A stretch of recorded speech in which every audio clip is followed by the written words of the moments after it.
Hello friends, welcome to CA Inter November 2021 revision lectures of financial management. In this particular video, we will be revising the chapter of risk analysis in capital budgeting. What this entire chapter is all about, very simple. In the chapter of capital budgeting, children, what do? We sit today and we evaluate a project, right? We sit today and we understand that, okay, if I want to go for this particular project, then today I have to invest this much, and in the future, all these cash flows will happen. And then we calculate the present value of all the cash inflows and outflows, and we calculate the net present value to find out whether or not to go for the project. If the NPV is positive, we say accept the project. If the NPV is negative, we say reject the project. Children, listen to me extremely carefully. Do you therefore realize that this entire decision making process that you study in the chapter of capital budgeting, since it is based on a futuristic estimate or an expectation or a budget, right? What you sit today and you think will happen in future of cash flows, right? Today you are sitting and you are expecting the cash flows of future. Today you are sitting, you are foreseeing the cash flows of future. Today you are sitting, you are estimating the cash flows of future, and on the basis of these estimated future cash flows, you calculate the net present value and you give a decision whether to accept the project or not. But children, this therefore, since it contains futuristic estimates, has a lot of risk. The risk is that what if the future doesn't actually turn up the way we estimated it to be today. Today we sit and we say, okay, in the future this project will give us these cash flows, but what if they don't give us these cash flows? What if they give us less than what we estimated, or for that matter, what if they give us more than what we estimated? Children, therefore, do you realize that there is this risk, this uncertainty of future, which is there throughout the chapter of capital budgeting? But in that chapter, children, we are assuming that we are God, correct? Because whatever we estimate, we think will definitely happen, and therefore we take a decision also, accept or reject based on those futuristic estimates. But in this chapter, we are going to be being human here. Everyone clear? Where in this chapter, we will also be incorporating this uncertainty, this risk element in our evaluation of the project, and we'll only be focusing on one technique, net present value, not the others. Okay, so NPV only we'll be doing, but in the calculation of NPV, we will be embedding the risk analysis also, the risk factor also, the uncertainty factor also, the fact that the future might not exactly turn out the way we are estimating it to be. Everybody clear? So in this chapter, children, we are going to be studying a total of 6 techniques for incorporating risk in the entire NPV calculation. I'll just brief you with all the 6. Children, broadly speaking, we classify them into 2 parts. One are the traditional techniques, okay, and the other are the modern techniques. Now children, traditional and modern means the modern ones are those which are statistical techniques, and the traditional ones are the non-statistical techniques. There are 4 non-statistical or traditional techniques. The first one, children, is risk adjusted discounting rate. The second one is certainty equivalent. The third one is sensitivity analysis. I'll write down here, sensitivity analysis. And the fourth one, children, is scenario analysis. As far as the modern or the statistical techniques are concerned, there are only 2 of them. One is the probability approach. I'll write down here, probability approach. And the second one, children, is the decision tree. Okay, the decision tree. So in all, children, there are 6 of them, which we will revise quickly now. Now, first of all, I will just write them one by one. The first one is risk adjusted discounting rate. Okay, risk adjusted discounting rate. Now children, in risk adjusted discounting rate, what we have to do? Simple. They will give us a project. Yes, there will be some cash inflows, there will be some cash outflows. They will ask us to calculate NPV. But children, do you understand that this project is not a risk-free project? It is a risky project in a sense that there is uncertainty in the future cash flows. So therefore, children, depending on the risk, the discounting rate is adjusted. Higher the risk, children, higher will be the discounting rate, and such a discounting rate is called as the risk adjusted discounting rate, which means we are going to be discounting this project based on such a discounting rate which is in sync with the risk that this project carries. And children, therefore, if you understand, higher the risk, higher the discounting rate, lower will be the NPV. Everybody clear? Lower will be the NPV, because higher discounting rate means lower net present value. So children, they will mention in the particular question connected to this concept what is the risk level, and for a given risk level what should be the discounting rate. That risk adjusted discounting rate you should take and calculate the NPV. This is what you do in the risk adjusted discounting rate, children. Then second one is certainty equivalent. Okay, certainty equivalents. Now children, in certainty equivalents also there will be a project, some cash inflows will be there, correct? Some cash outflows will be there. You have to calculate NPV. But you know what this technique says? This technique says that you first of all take only those cash inflows and cash outflows of which you are extremely certain about, right? Only if you are certain, then only you take those cash flows in your NPV calculation. Even if there is a slight uncertainty, kindly flush it out, do not take it into consideration. And therefore, if only certain cash inflows and outflows are taken into consideration, certain means those cash flows of which we are very sure about, then children, this entire project will be then considered to be a risk-free project, because now there is no uncertainty, right? We are only taking those particular cash flows of which we are very certain, and therefore the discounting rate here will be the risk-free rate. Everybody clear? It will be the risk-free rate. So children, therefore certain cash inflows, certain cash outflows, discount them at IRF, risk-free interest rate, and get the NPV. This is how, children, this particular technique is incorporating risk. Everyone following, children? The first technique, risk adjusted discounting rate, incorporates risk. How? It incorporates risk by adjusting the discounting rate. Everybody clear? It incorporates risk by adjusting the discounting rate. Higher the risk, higher the discounting rate, lower will be the NPV. But children, this particular technique doesn't play around with the discounting rate. It says you take the discounting rate as the risk-free rate, but you take only those cash flows of which you are very certain. Children, in fact, you know how they give you the data? They will say, okay, in year 3, the cash inflow expected is, let's say, 50,000. Okay, the cash inflow expected is rupees 50,000. But the certainty equivalent, is, let's say, 0.7. Now, what is the meaning of 0.7?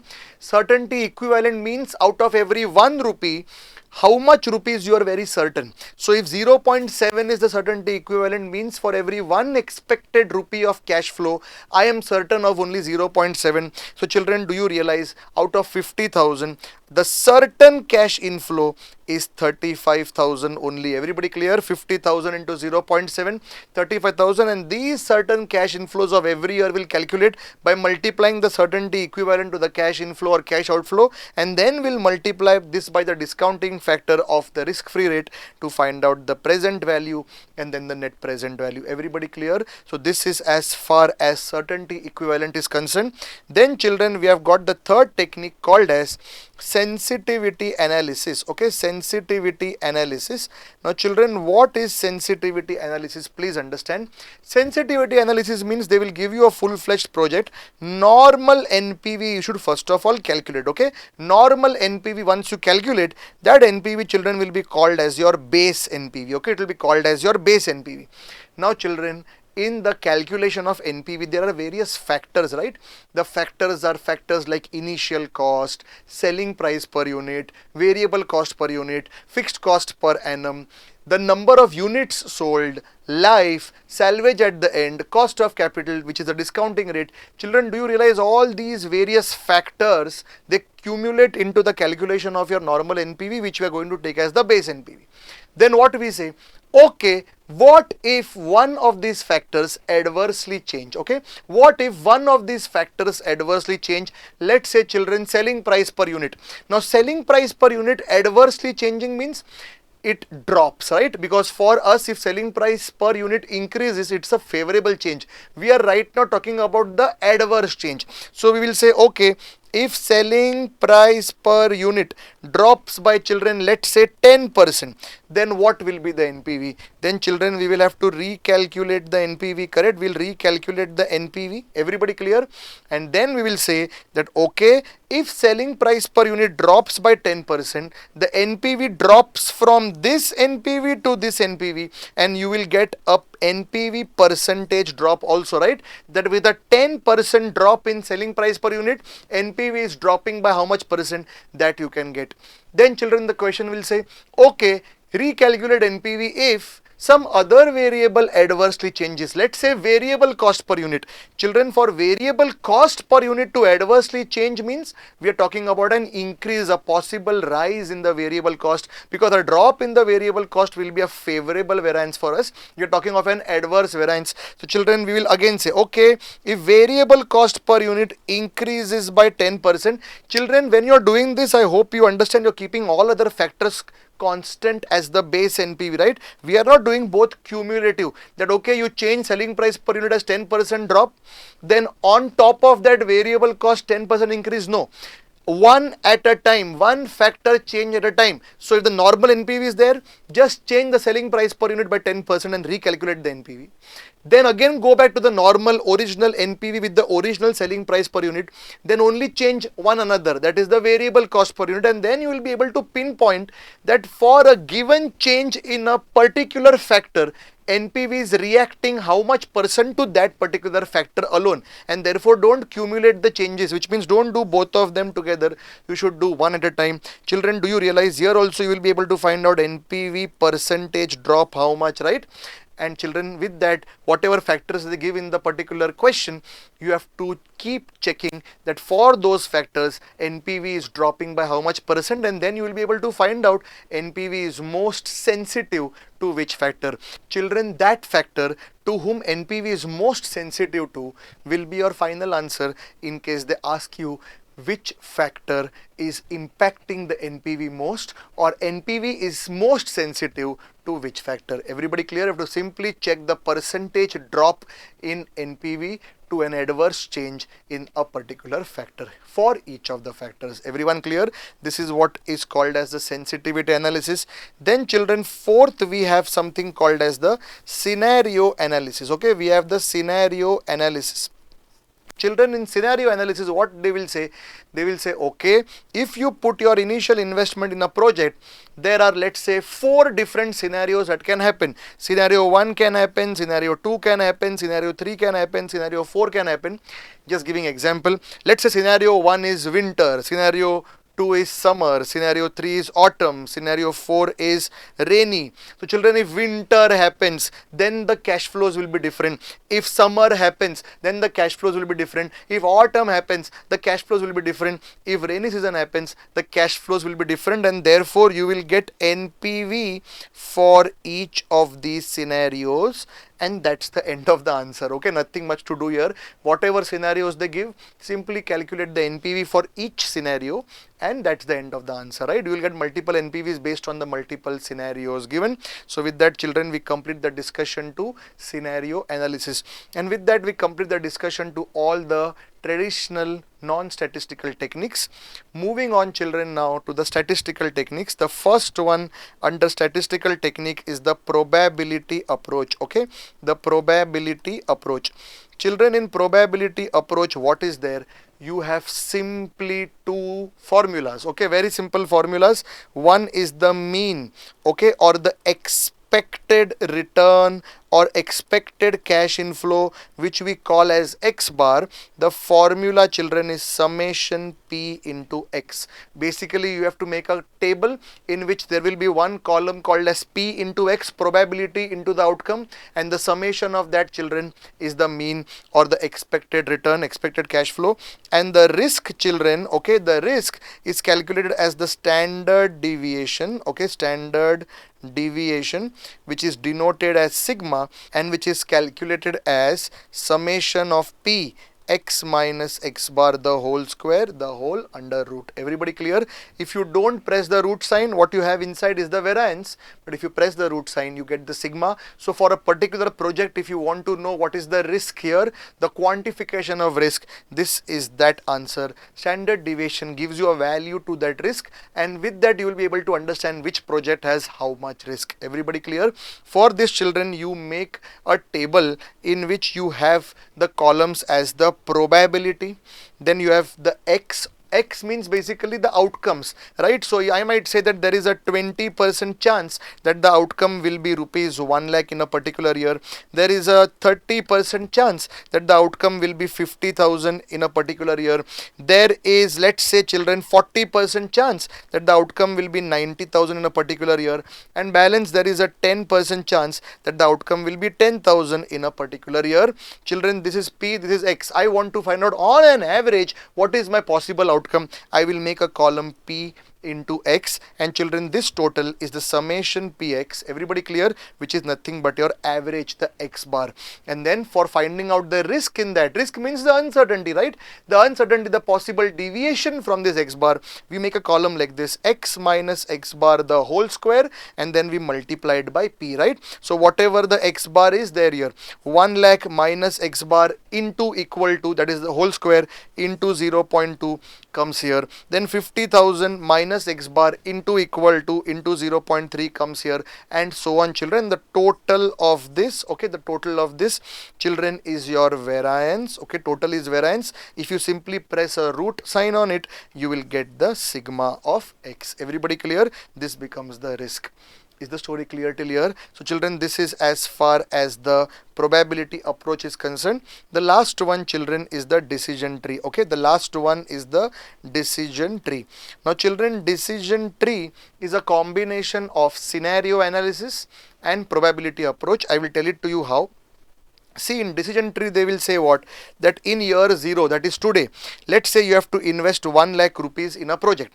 Then children, in year 1, it can either grow to, let's say, children, 1.5 lakh, or it can grow to 1.2 lakhs. Okay, then children, they will say that in year 2, if in year 1 1.5 lakh happens, then in year 2 it can either go to 2 lakh, or it can go to, children, let's say 1 lakh 80,000. And if in year 1 1 lakh 20 happens, then in year 2, children, it can either be 1.5 lakhs or let's say 1.3 lakhs. So children, if you just draw the branches here, your tree is ready. Everybody clear? This is your tree, and of course they will be giving you some probabilities also. Children, using those probabilities you can find out what is the probability of each path happening. When I say path, children, do you realize that here in this particular question there are in all 4 different scenarios or 4 different paths the NPV can take. The first path, children, is this path which I'll just show it to you here. Okay, this path, 1.5 lakh in year 1 and 2 lakh in year 2, this is path 1. Then second path is 1.5 lakh in year 1 and 1.8 lakh in year 2, this is second path. Then children, 1.2 in the first year and 1.5 in the second year will give you the third path, and then 1.2 in the first year and 1.3 in the second year will give you the fourth path. Children, like that, can I say there are 4 paths this particular project can take? These are the 4 scenarios, right? Children, for each of these scenario, can I say there is a probability, right? There is a probability which we call as joint probability. Joint probability, children, is nothing but, let me just show it to you here. Let's say, for example, the probabilities here are 0.4 and 0.6. Then the probabilities here are, let's say, 0.5 and 0.5. The probabilities here are, let's say, 0.7 and 0.3. What does that mean? That means if you invest 1 lakh rupees today, there is a 40% chance in year 1 1.5 lakh will happen. There is a 60% chance in year 1 1.2 lakh will happen. If in year 1 1.5 lakh happens, then in year 2 there is a 50% chance that 2 lakh will happen, 50% chance that 1.8 lakh will happen. If, however, in year 1 1.2 lakh happens, then in year 2 there is a 70% chance that 1.5 lakh will happen. There is a 30% chance that 1.3 lakh will happen. What is the probability of entire path 1 happening? Multiply 0.4 into 0.5, 0.2. The probability of path 2 is again 0.4 into this 0.5, that is 0.2. Probability of path 3 will be 0.6 into 0.7, that is 0.42, and the probability of path 4 is 0.6 into 0.13, that is 0.18. total probabilities of all the paths is of course 1. Then children, what you have to do is you have to sit with path 1 only and calculate the NPV. Everybody clear? What will be the NPV if your initial investment is 1 lakh, cash inflow at the end of year 1 is 1.5, cash inflow at the end of year 2 is 2 lakh, then what will be the NPV? Children, that will give you, okay, that will give you, I'll write down here, path 1, that will give you the NPV of path 1. Similarly children, you have to focus on path 2. Path 2 means initial investment is 1 lakh, year 1 cash inflow is 1.5 lakh, year 2 cash inflow is 1.8 lakh. Find out the NPV of path 2. Like that for path 3, path 4, you will get the NPVs. This is like X, children. You have the probabilities of all these paths just calculated here. Everybody clear? And then children, if you do P into X, you will get the expected average NPV, that is the X bar, and this children is your final answer in a decision tree model. Of course, if they ask you the risk also, then one more column you will make here. Yes, P X minus X bar the whole square, or basically X minus X bar the whole square, the whole into P. Everybody clear? So with that children, of course, when you take the total here, just press a root sign here, you will get the risk also. That is what you have studied already in the probability approach. Here children, understand one thing, you have to first of all put in efforts to understand the path, the joint probability and the NPV for each path. That is the extra point here. Once you have that, then it becomes a normal probability approach question only. Everybody clear? So children, there are 3 steps. Step 1 is make the tree along with the path numbering and the joint probabilities. Second step is for each of those paths calculate their respective NPVs. And third step is once you have the respective NPVs for each path, you have the probabilities of each of those paths, do the summation Px, do the summation P X minus X bar the whole square and find out the expected average NPV and the risk. Everybody clear? So with that children, we complete the discussion as far as the entire chapter is concerned. Now let us go to your JKSC questions children and let us knock them off one by one. Are you ready? So the first question children is based on the risk adjusted discounting rate. They are telling you that this is your PV of CO. These are your 5-year expected CIs. They are saying risk free rate is 7%. So calculate NPV at 7%. Then they say that, you know what, considering the risk, if I consider this project to be risky, then another 7% premium should be added, and therefore the revised RADR, risk adjusted discounting rate, will be 7 plus 7, that is 14%, and at 14% RADR recalculate the entire NPV again. So children, it's a basic question here where we have to calculate the NPV first based on 7% and then based on 14%. Everybody clear? That is a discussion to question number 1. Question number 2 again children is based on RADR only. Question number 2 again based on RADR. Here children, they have given to you 3 projects, right? They have given to you the initial investment PV of CO, life they have given, annual cash inflow, that is cash inflow per annum is given, and coefficient of variation is given. Children, coefficient of variation formula is sigma upon X bar. It is also one kind of a risk indicator for a particular project, right? Which means let's say for project A, sigma upon X bar comes to 3:1, and for project B it comes to, let's say, 0.5:1. So what we understand, for project A, for every 1 rupee of X bar there is 3 rupees of risk sigma, but in project B for every 1 rupee of X bar there is only 0.5 of sigma. Therefore project B is less risky than project A. So therefore coefficient of variation does act as a risk indicator, and since it is a risk indicator children, based on these risk indicators the risk adjusted discounting rates are given. Therefore children, if you see for project X, since the CV is 1.2, the RADR for calculating NPV will be 16%, and the PVAF of 5 years is also given to you. Calculate the NPV for project X based on 16%. If children, now you take Y, 0.8 is the indicator. For 0.8 children, the RADR is 14%. This is the PVAF. Calculate the NPV for Y at the rate 14%. Then children, for Z, if the coefficient of variation is 0.4, children, for 0.4 the RADR is 12%. Can you see, lower the risk, lower the RADR, and therefore children accordingly the NPV have to calculate. This is the PVAF. Everyone clear? So 3 different NPVs have to calculate for these different projects. 3 different means 1 for X, 1 for Y and 1 for Z. That's it children. That is the discussion to question number 2. Moving on children to question number 3. This is a certainty equivalent question. Can you see children, they have given to you 2 projects M and N. This is the PV of CO of M. This is the PV of CO for N. Then these are the cash inflows for both of them and the certainty equivalent. As I taught you some time back, cash flows into certainty equivalent will give you the certain cash flows, and these certain cash flows children you should discount at the risk-free rate of 6%, and you will be able to calculate the NPV of both M as well as N using the certainty equivalent approach. Everybody clear? Yes, first step is you convert these cash flows to certain cash flows by multiplying by the certainty equivalent. Once you have those certain cash flows children, simply multiply by the discounting factors of the risk-free rate and get the NPV.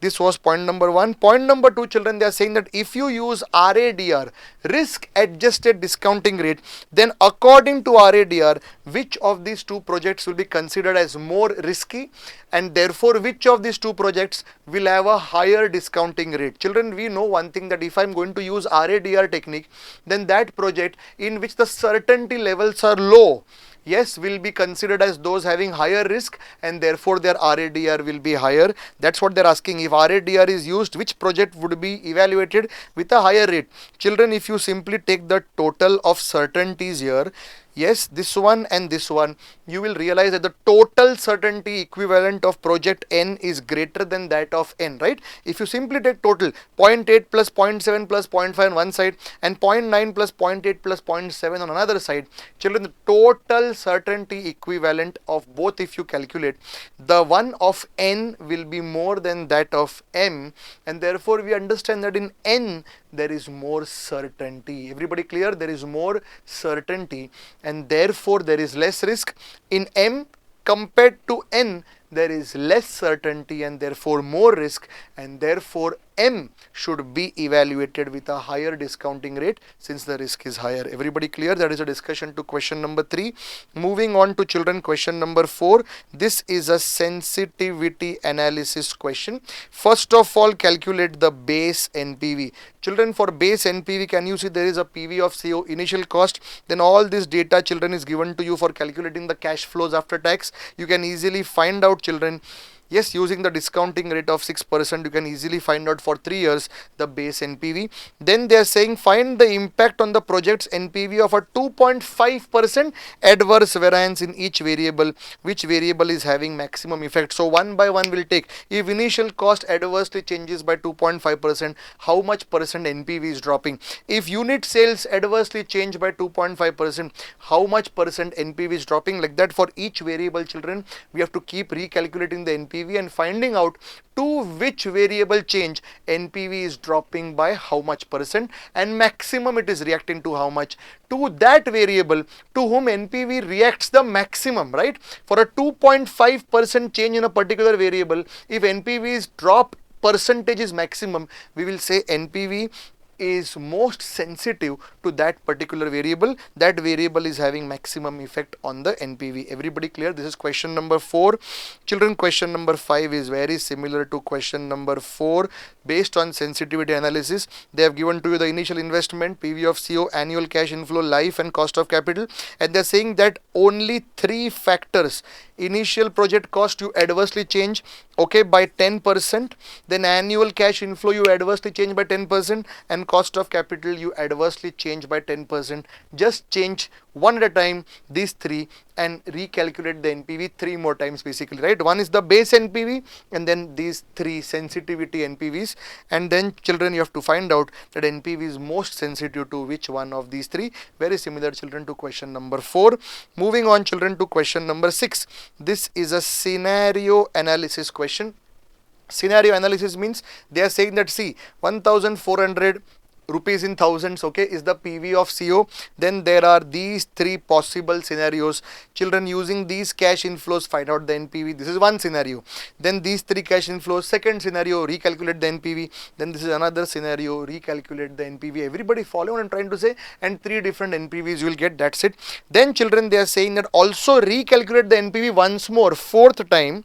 Okay, if we are certain about the most likely return for first 2 years and uncertain about the third year's cash flow, what will be the NPV expecting worst scenario in the third year? So they are saying that if you are certain about the most likely return, then children, do you realize year 1 550 you will take, year 2 450 you will take, but you are uncertain about the third year. So in third year you expect the worst, so that is this much. So children, 550, 450 and 700, that is the worst cash flow for the third year. Take these three cash flows and recalculate the NPV fourth time. This is the fourth scenario. So 4 different scenarios NPV have to calculate. That's it, children, in question number 6. Moving on, children, to question number 7. Question number 7, children, is a probability approach question.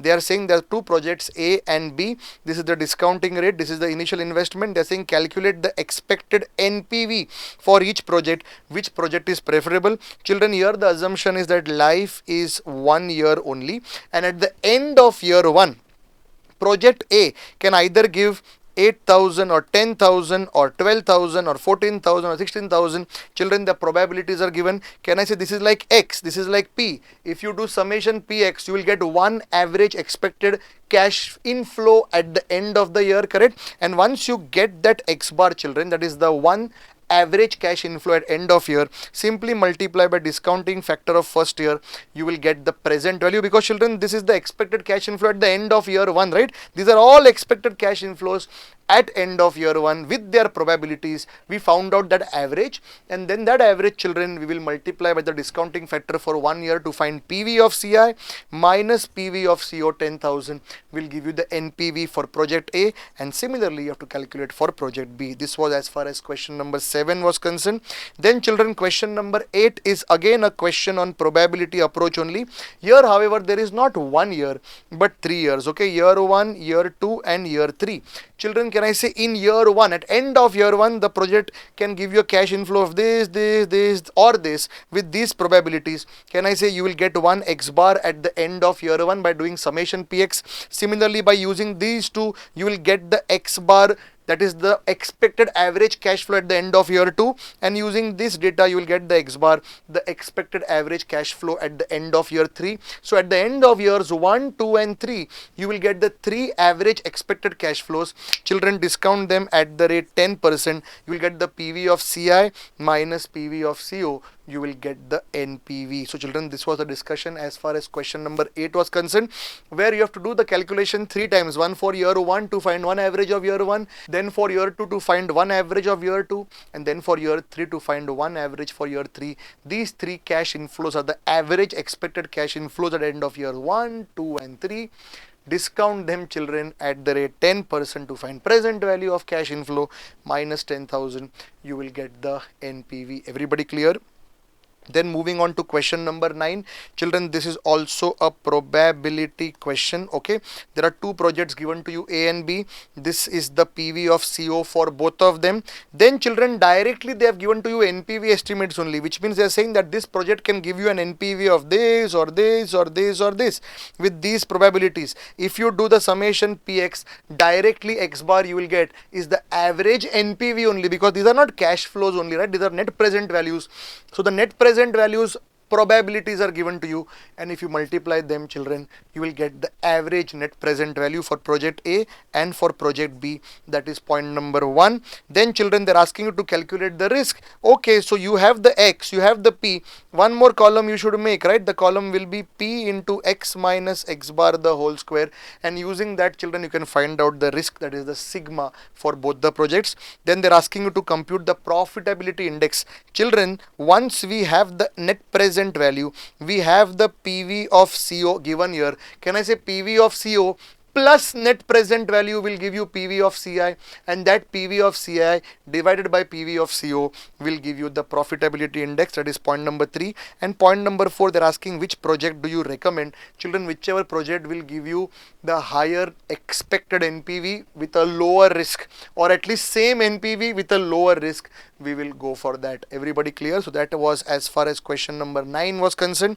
Then children, moving on to question 10, children, there is nothing much to discuss here. This is quite similar to the previous ones only. It's a probability approach question. Everybody clear? It's a generic probability approach question. Very similar type of data given here. The one thing, children, that you should understand here, that the life is 5 years and these are the annual cash flows. So therefore, children, when you are doing the discounting, you will not multiply by discounting factor of year 1 or year 2 or year 3. You will be multiplying by the PVAF, right? You will be multiplying by the PVAF because these are per annum cash flows. I hope you're understanding that in project A, there is a 30% chance that per annum 6 lakh will happen, per annum 4 lakh will happen, and per annum 2 lakh will happen. Find out the average. Once you get that average, it is the average expected cash flow per annum.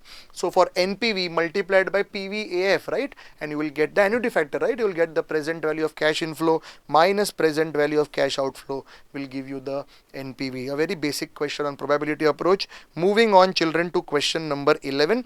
Children, question number 11 is a decision tree question. Okay, it's a decision tree question. Here they are saying the PV of CO is 1 lakh. Then they are saying the 3 probable cash inflow scenarios with their probability of occurrence have been estimated as follows. So children, life is 5 years. So what they are saying is that for 5 years the cash inflows can be either 20,000 per annum or 30,000 per annum or 40,000 per annum. Children, can I say there are 3 paths here? So children, based on those 3 paths, you will get 3 different NPVs, and those NPVs, when you multiply by their probabilities, children, do you realize you will get the probable NPV? Of course, children, there are also salvages given at the end. So children, for path 1, the NPV will be 20,000 multiplied by PVAF plus 0 into discounting factor of 5th year. For path 2, it will be 30,000 per annum multiplied by PVAF plus, children, this last salvage of 20,000 into discounting factor. So basically, children, for each of these 3 paths, they have given to you the salvage values also at the end of each path. So of course, children, for path 1, annual cash inflow is there, salvage is there. Path 2, annual cash inflow is there, salvage is there. Path 3, annual cash inflow is there, salvage is there. You will get the NPV of all the 3 paths. You have the probabilities of them. NPV is like X, probability is P. You do summation PX, you will get the probable NPV. Then children, they are saying find the worst NPV and the best NPV. Then children, understand one thing, whichever path, okay, whichever path gives you lowest NPV, that is the worst case NPV. Whichever path gives you the highest NPV, that is the best case NPV. And then they are saying that state the probability occurrence of the worst case if the cash flows are positively correlated over time. Children, you should just figure out which particular path is the worst NPV. Okay, children, the probability of that path is the answer. That's it. Okay, they're asking you what is the probability of the worst case, the probability of the worst path. You have already identified in point number 2 which path is the worst, and the probability, children, you will get from here on, right? If path 1 is the worst, then the answer is 0.1 for the worst. If path 2 is the worst, then we will say 0.7 is the worst, and so on. Everybody clear? Of course, children, path 1 will be the worst because lowest cash flow is there, 20,000 also, plus salvage is lowest, 0. So children, the answer for point number 3 is simple, 0.1. Everybody clear? So with that, children, we complete the discussion to risk analysis in capital budgeting. Everybody clear? Risk analysis in capital budgeting, the classwork section. I hope you all understood it, and I hope it was of help to you.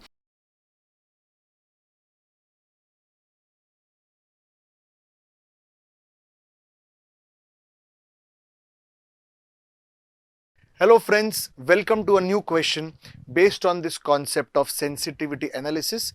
This question is a slightly different question than the previous one.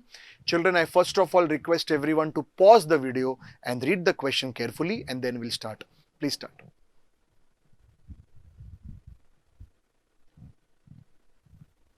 Okay friends, I hope you all have read the question. Let us now try to understand. Children, they are saying PNR Limited is considering a project with the following cash flow. So there is a project, children, whose initial investment is 12 crores. Life is 3 years.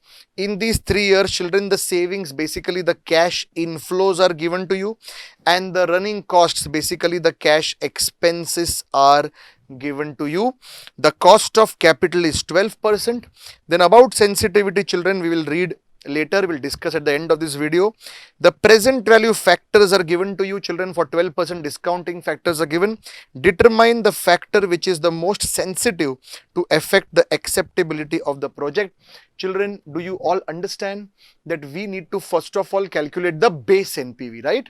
So children, we are going to start the base NPV now. Students, for base NPV, we need PV of CI minus PV of CO. As far as CO is concerned, there is initial investment 12 crore into 1. As far as the other CO is concerned, cash expenses, children, do you realize it's a multiple uneven cash flow model? And therefore, we will have to make a table to discount them individually. 4 crores into discounting factor of year 1, 5 crores into discounting factor of year 2, 6 crores into discounting factor of year 3 will give you the present value of cash expenses. As far as cash inflows are concerned, children, do you understand? Similarly, we will have to calculate the present value using the multiple uneven cash flow model table, where 12 crores into discounting factor of year 1, 14 crores into discounting factor of year 2, and then 11 crores into discounting factor of year 3 will give you present value of these cash inflows. Children, PV of CI minus PV of CO will give you the NPV. So children, as far as the base NPV is concerned, nothing much here. So I'll just show you the solution straight away.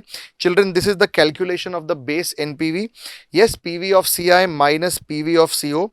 As you can see, in CI you have got savings for which I have required a working note because it's a multiple uneven cash flow. Initial investment straight away is 12 crore into 1. And then for the cash expenses also will require a working note. In the same working note table, I have done the discounting of both the cash revenues as well as the expenses. So children, if you can see your working note 1, calculation of present value of cash flow. These are the cash inflows, these are the recurring or the running costs, cash expenses, discounting factors. Children, can I say these cash inflows multiplied by the discounting factors will give you the present value of the savings, that is the cash inflows, and then these running costs multiplied again by discounting factors will give you the present value of these costs. So children, these present values, of course, I've pasted them upstairs here, correct? And with that we get the base NPV as 5 crore 86 lakh 40,000. Everyone clear till here? 5 crore 86 lakh 40,000. Now children, let us understand this new breed or new model of sensitivity. Please try to understand. It's simple but slightly different. So what are they saying, children, here? I will just highlight it for you. Measure the sensitivity of the project to changes in the level of plant cost, running cost and savings, considering each factor at a time, such that the NPV becomes 0. Okay.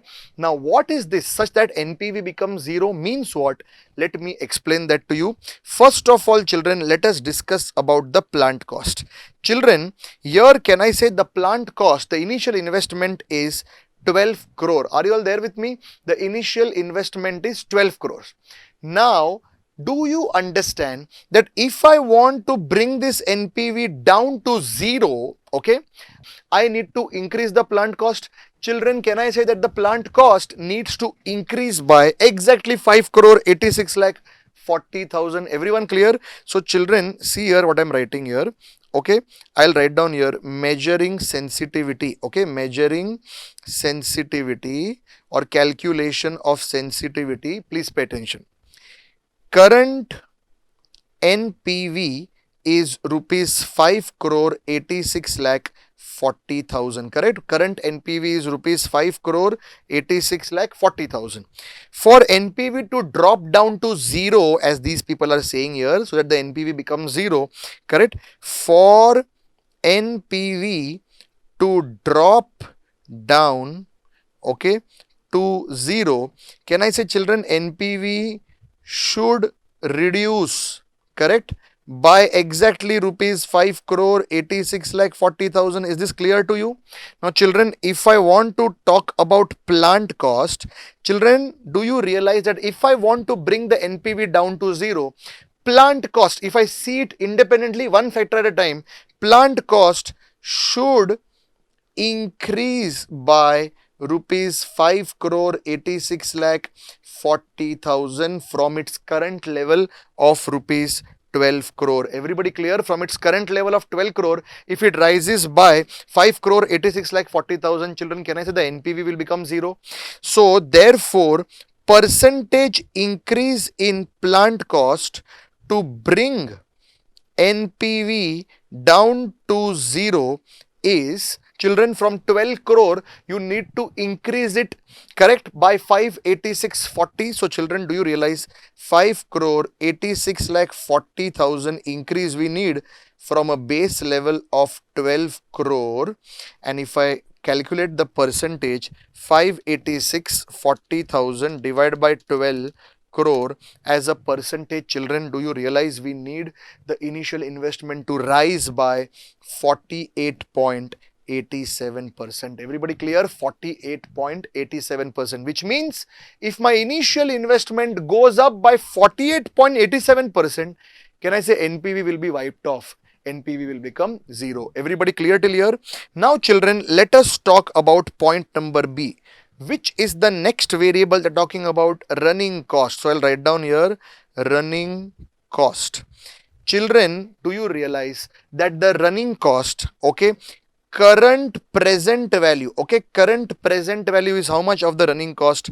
Current present value of running cost, children, is 11 crore 81 lakh 90,000. Correct? I'll write down here 11 crore 81 lakh 90,000.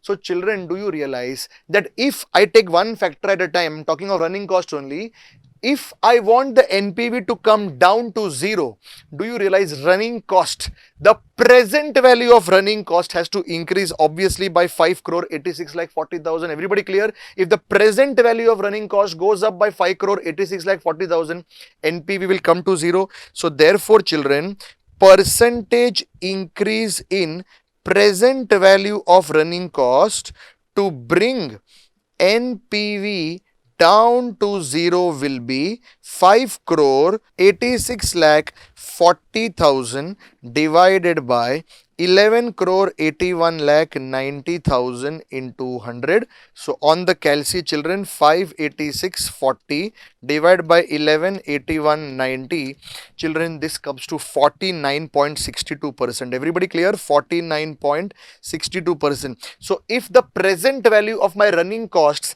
increase by 49.62%, do you realize my NPV will be wiped off? It will become 0. And similarly, children, talking about the third factor, that is savings, correct? I'll write down here savings. Now children, what is the current present value of savings? Children, the current present value of savings is 29 crore 68 lakh 30,000, correct? 29 crore 68 lakh 30,000. Everyone clear? Now children, if I want to bring the NPV down to 0 and if I want to change the present value of savings for the same, can I say the present value of savings should drop, correct? Present value of savings should drop by 5 crore 86 lakh 40,000, right? So therefore, percentage drop in present value of savings to bring NPV down to 0 will be 5 crore 86 lakh 40,000 divided by 29 crore 68 lakh 30,000 into 100. Correct? This much drop in the present value of savings will be required to wipe out the NPV. So 58640 divided by 296830, children, this will come to 19.76%. Correct? 19.76%, which means if the present value of savings drop by 19.76%, your NPV will be wiped out. Everybody clear? NPV will become 0. Now they are asking you, determine the factor which is most sensitive. Children, do you realize that as far as the plant cost is concerned, if the plant cost goes up by 48%, only then NPV will be 0. as far as running cost is concerned, if the present value of running cost goes up by 49.62%, then the NPV will be 0. But if you see savings, if the savings drop simply by 19.76%, NPV will be 0, which means NPV is most sensitive to savings or present value of savings changing. Everybody clear? If the present value of savings change or drop, to be very precise, only by 19.76%, your NPV will drop to 0, and therefore we understand that it is this factor of savings to which NPV is most sensitive. It has the maximum impact. Everyone clear? So with that, children, we complete the discussion to this question. I hope you understood it. I will now flash the solution of this question on your screens. You can pause the video and copy down the notes. Thank you so much. We'll see you in the next video.